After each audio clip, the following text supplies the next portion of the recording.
Hello বন্ধুরা, welcome my back to channel Bharati and Aditi ব্লগে। আজকের একটা ছোট্ট মিনি ব্লগ নিয়ে চলে এলাম।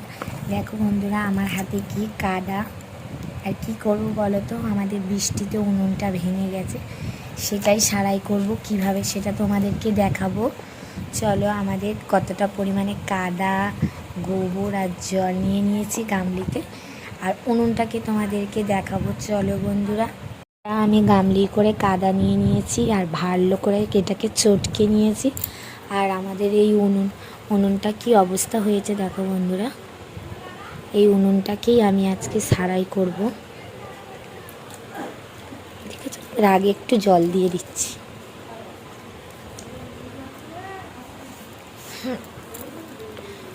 জল দিয়ে অল্প অল্প করে আমি কাদা দিয়ে দেবো। দেখো এইভাবে।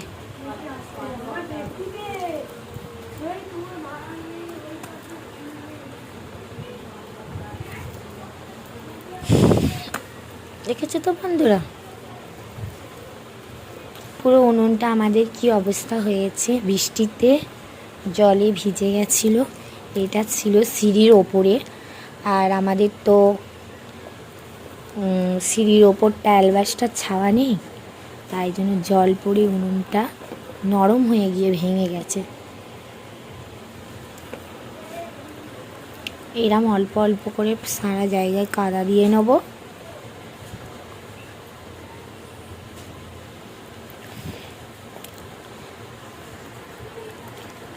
অল্প অল্প করে সারা জায়গায় কাদা নিয়ে নেবো। পুরোটা দেওয়া হয়ে গেলে তোমাদের দেখাবো। ঠিক আছে বন্ধুরা, ততক্ষণে ভিডিওটা আমার দেখতে থাকো।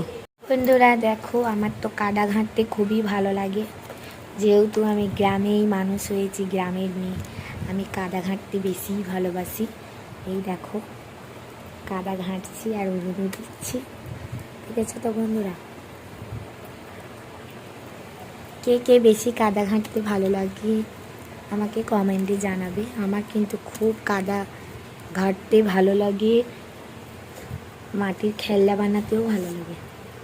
খুব বন্ধুরা, ফাইনালি আমার উনুনটা মেরামত করা হয়ে গেছে। এই মেরামত করতে প্রায় 1.5 ঘন্টা লেগেছে বন্ধুরা। যারা যারা মাটির উনুন করতে পারো জানো তো, মাটির উনুনে অনেকটাই পরিশ্রম লাগে। আর উনুনটা দেখতে কিরকম হয়েছে কমেন্টে জানিও। দেখো, সারানোর পর কত সুন্দর দেখতে লাগছে। তোমাদেরকে ভেতরটাও দেখায়। এই দেখো, দেখেছো বন্ধুরা,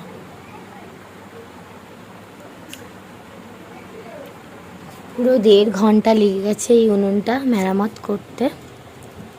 আর দেখো, আগে যে মাটির চাইগুলো ভেঙে পড়েছিল, সেই মাটির চাইগুলো এখন আমি এই গামলিতে তুলে নেব।